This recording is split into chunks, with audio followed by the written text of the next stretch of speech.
Да. Весь мир, все люди на планете находятся как бы в повышенном эмоциональном напряжении. Семья или фаундер, он должен быть готов к тому, чтобы иметь стрессоустойчивость.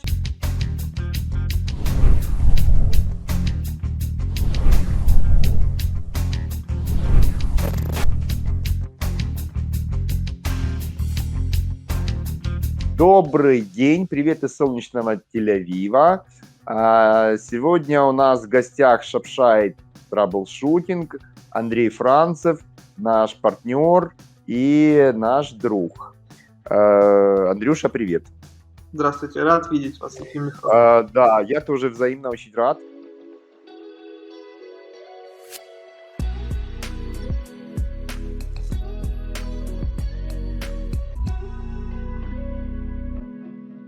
Как там у вас дела в Украине? Отлично, дела. Теплеет. Что ковид? Что ковид? Ковид идет на убыль. Слава богу. У нас, вы знаете, закрылось последнее отделение в Израиле. Ну, как-то молодцы, мы выстрелили, показали такой достойный пример, слава богу, да. Значит, получается, можно уже его победить. Практически. У нас же раньше очень жесткий был локдаун, и все ходили в масках. Сейчас только, когда входишь уже в универсам или в магазин, берется маска. Так, все в порядке. Итак, Андрюша, спасибо, что вы сегодня пришли к нам в студию.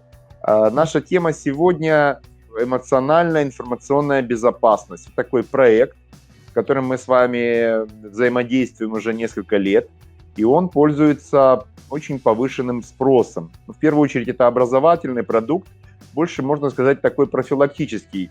Что нужно сделать для того, чтобы на тебя не были информационные атаки, что нужно сделать для того, чтобы твоя компания развивалась гармонично, и ты, увольняя сотрудников или взаимодействуя с сотрудниками, не получил врагов, которые потом могут тебя атаковать через информационные поля. Вот это тема, о которой мы сегодня, с вашего разрешения, поговорим. Проект обучения фаундеров эмоциональной и информационной безопасности – это курс, который состоит из 8 занятий. Эмоциональной безопасности посвящено 4 занятия, а информационной безопасности также 4 занятия. Те занятия, которые провожу я и моя команда, это 4 занятия. Они помогают фаундеру понять, а что же такое информационная безопасность. Они помогают фаундеру понять, как он может защитить свою репутацию в интернете. И он может понять, какие угрозы существуют как внутренние, так и во внешней среде, как со своими сотрудниками, так и в мире недобросовестной конкуренции, которая сейчас правит на рынке. Да, то есть мы даем фаундеру профилактические меры от информационных атак, правильно? Правильно, мы даем ему понимание того, где у него возможные слабые места. Что можно было бы еще... Мы даем тонкие слабые места, показываем на них и помогаем их устранить на входе, что является самым простым и легким способом по устранению каких-то больших информационных угроз. Очень здорово. Я со своей стороны добавлю, что моя команда, да, беря эти 4 часа, она закрывает вопросы эмоциональной безопасности. Вот там, чтобы было понятно, о чем идет речь. Допустим, у нас был недавно очень серьезный такой клиент, женщина, которая разводилась. И это была серьезная информационная, эмоциональная война. Уважаемые люди, ну, тут никто не застрахован, да, разводились, и очень много разной информации вылилось наружу. И потом, когда мы разбирали эту ситуацию, оказалось, что это был пустяк. То есть просто это произошло из-за обиды, из-за всего лишь одного разговора, который пошел не так. Если бы этот разговор на уровне эмоций пошел бы правильно, то не было бы затрат порядка там $500 тысяч на все эти войны. Вот как бы пример, что такое эмоциональная информационная безопасность и как это связано. Ну и понятно, что эмоциональная безопасность, вот если мы берем ковид, когда он начался, очень много фаундеров обратилось ко мне, потому что коллектив в компании рушился, что люди просто не знали, что будет завтра. Возникли паники, люди начали использовать наркотики, алкоголь. В общем, начался полная какая круговерть, потому что люди не имели элементарных принципов эмоциональной безопасности. Вот. То есть связь эмоциональной безопасности и информационной безопасности крайне важна, как мы это заметили за эти 2 года, которые мы с вами успешно работаем, Андрей. Кстати, спасибо за активное сотрудничество в вашей команде. Вы реальные профессионалы, и с вами приятно иметь дело. Я тоже бы хотел отметить, что в последнее время большое количество кейсов связано как раз с тем, что, к сожалению, часть компаний вынуждена сокращать сотрудников, и эти сокращения не всегда проходят гладко. Люди, которые работают, они, наверное, тоже, они, конечно, не так сильно, как обиженная женщина, но хотят отомстить своему Но обижаются. Обижаются, да, обижаются. Себе там 5-7 лет человек проработал, его уволили, он говорит, сейчас я тебе дам, фаундер, да? Да, и, к сожалению, вот это происходит сайдерская угроза, а оценить ее порой бывает просто невозможно. То есть, когда идет информационная война, это можно как-то оценить, а когда бывший сотрудник останавливает, блокирует работу предприятия на дни, на недели, когда уносит какую-то коммерческую информацию, конфиденциальную, и перепродает ее конкурентам. К сожалению, таких случаев очень много на рынке. И вот как раз помогаем фаундерам решать эти проблемы. А вот с женщинами обиженными, да, приходится, это всегда очень дорого. Вы говорите, у меня всплыл случай, который был недавно, да, когда дочка 24 лет, она, значит, психанула при общении с отцом, с матерью, и устроила отцу с мамой выжженные годы, атакуя их через информационные модули и через соцсети. Возникла очень такая серьезная ситуация, они пришли к нам, потому что что делать с этим? Когда опять-таки мы начали разбирать, оказалось, что опять-таки, Андрей, как обычно, да, один разговор спровоцировал, неправильный разговор эмоционально выстроен, неправильный как бы сценарий там был, и были старые смыслы, и девушка, да, она психанула, и это громадные финансовые затраты потом произошли. Просто из-за одного разговора, где можно было спокойно, эмоционально успокоить дочку, да, привести ее в порядок, как бы не произошло этого. И потом возникают информационно-эмоциональные вот эти вот передряги. Скажите, пожалуйста, Андрей, вот ваше мнение вашей команды, почему сейчас в этом мире новом, современном, в котором мы находимся, так насущны эти вопросы? Эмоциональная, информационная безопасность. Почему именно в этом современном мире, не 50 лет назад? Ваше мнение? Я считаю, что вот причина как раз кроется в том, что вы сказали. Сейчас весь мир, все люди на планете находятся как бы в повышенном эмоциональном напряжении. То есть они стрессуют, кто-то переживает, на кого-то это сильно влияет, на кого-то не очень сильно.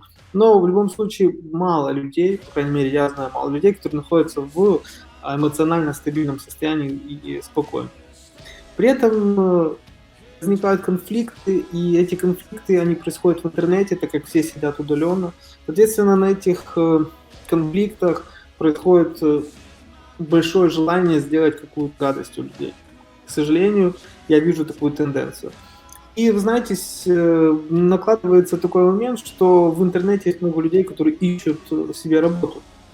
И, соответственно, они за очень небольшие деньги готовы делать очень гадкую работу. То есть найти исполнителей, которые могут сделать что-то плохое, их очень много. И вот первый вопрос, который обычно я задаю бизнесменам: а что вы будете делать, если вы столкнетесь с атакой ботаферм, какого-то количества аккаунтов? Цена такой атаки до $200. Или начнут публиковаться якобы новости про вас, про вашу репутацию на СМИ или сайтах генераторов. И, к сожалению, фаундеры не знают, как они будут делать, кому они будут идти и как решать эти проблемы. И вот это два фактора, то есть большое количество людей, которые ищут работу, потому что они ее потеряли, и желание легких денег, делая немного незаконные вещи, такие как бы сделка с совестью, оно все породило очень большую отрасль, которая существует сейчас, быстрых денег.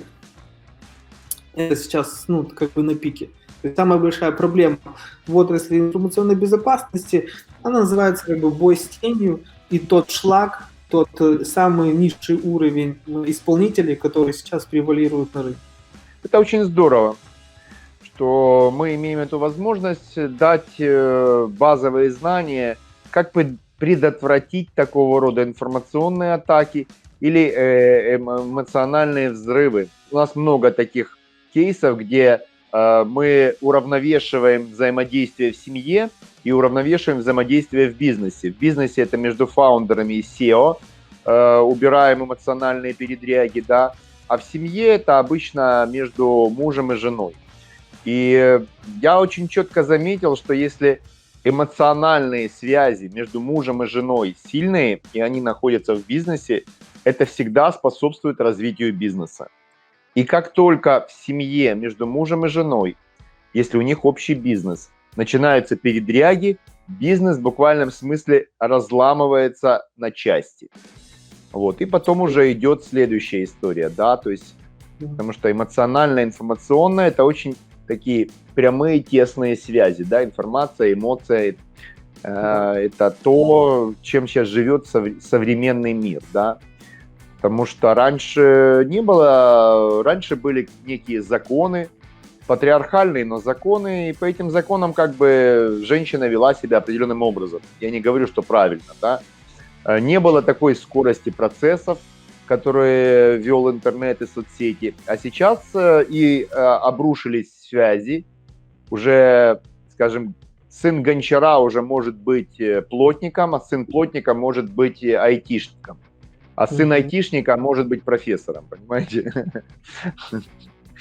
То есть уже сейчас мир не идет вертикально за каким-то родом или древностью, там купцы в 25-м поколении, гончары в 25-м поколении, токари в 25-м поколении, медики в 25-м поколении, военные, да.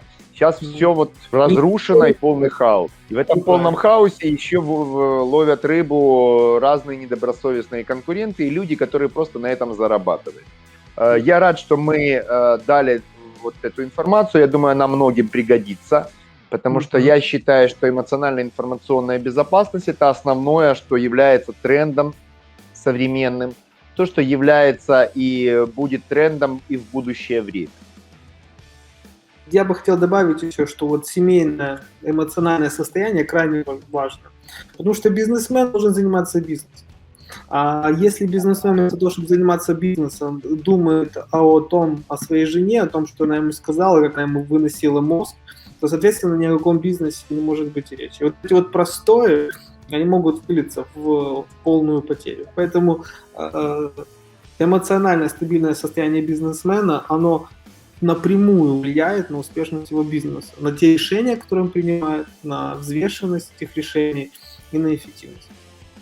Ну да, это дорогого стоит. У нас половина кейсов мужчины просят, пожалуйста, сделайте что-нибудь с эмоциональным процессом в семье, потому что жена выносит мозг, я близок уже просто к дурдому, или она просто съедает сердце, и я уже близок к инфаркту. И этих ситуаций очень много. Вот, поэтому у меня часто многие фаундеры говорят, что я очень прошу, пожалуйста, я все что угодно сделаю, только чтобы жена не выносила мне мозг. И это те вещи, которые нужно понимать профилактически, потому что это будет большая потеря потом по деньгам. На самом деле очень здорово, что мы начинаем понимать, что наше взаимодействие в бизнесе, наша ответственность за свои эмоциональные состояния, она очень важна, потому что ковид указал на то, что громадное количество людей начало разводиться в момент, когда они вроде бы начали воссоединяться. То есть получается, что эмоциональная безопасность, тогда, когда человек взрывается, она потом выливается в информационные атаки. И наоборот, когда есть информационная атака, человек, семья или фаундер, он должен быть готов к тому, чтобы иметь стрессоустойчивость, Нормальные здоровые эмоции в противостоянии какой-либо информационной атаке, от которой никто из нас не может застраховаться. Это очень здорово. Андрюша, пожалуйста, ваше мнение. Полностью поддерживаю вас. И, знаете, наш проект представляю в виде крепости. Дело в том, что эта крепость не, знаете, как раньше говорили, мой дом, моя крепость. Это вот тот замок. My house is my castle, да. Это та крепость, которую невозможно разрушить врагу. И если мы говорим про сам замок внутри, это эмоциональная безопасность. Это то, что тот очаг, который мы охраняем. И наши стены высоченные, это информационная безопасность. Это то, что не позволяет никому заходить на нашу территорию. Поэтому замки, они же строят не тогда, когда есть проблемы. Их строят заранее, не когда город в осаде. Поэтому вот нашим проектом мы помогаем людям, грубо говоря, наверное, дать чертеж их будущей крепости, которую они смогут выстроить. Очень хороший образ, Андрюша, мне очень нравится, очень правильно, да. То есть, получается, мы даем нашим проектам, да, эмоциональная информационная безопасность, чертежи, как выстроить собственные стены. То есть по разумной цене, по разумной цена-качество мы даем возможность предотвратить очень много различных проблем, потому что, как вы правильно сказали, когда уже нападают, строить стены поздно. Очень здорово. Андрюша, было очень приятно пообщаться с тобой. Вот, наш проект, слава богу, развивается, и он сейчас уже вышел за пределы России, Украины, Израиля, Европы. Мы сейчас движемся уже в сторону Америки. И это очень здорово, благодаря нашей компетенции и того, что данный продукт востребован. Большое спасибо, Андрей, за компетентность и вашу экспертность. Встретимся на заседаниях Shopsite Technology Club. Пока-пока.